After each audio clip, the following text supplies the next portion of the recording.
প্রথমে আমি এখানে চালের গুঁড়ি নিয়ে নিয়েছি, এইগুলো মেশিনে ভাঙানো হয়েছে। এর সাথে আমি লবণ মিশিয়ে নিচ্ছি।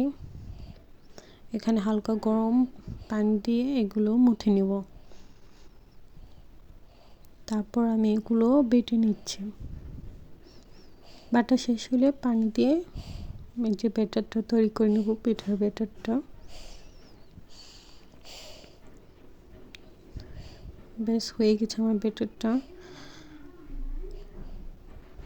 এখন দিয়ে দিচ্ছি। একটুখানি রাখার পর দেখবেন পিঠার ওইদিকে একটু ছিদ্র ছিদ্র হয়েছে, মানে একটু রাখতে হবে এভাবে। তারপর একটু রাখার পর একটু দানা দানা হলে তারপর এটা ঢেকে দিতে হবে। দেখতে পাচ্ছেন কেমন হয়েছে, বাস ঢেকে দিলাম। বেশ দেখেন কত তুলতুলে একটা পিঠা হয়েছে, সুন্দর একদম পারফেক্ট একটা চিতই পিঠা।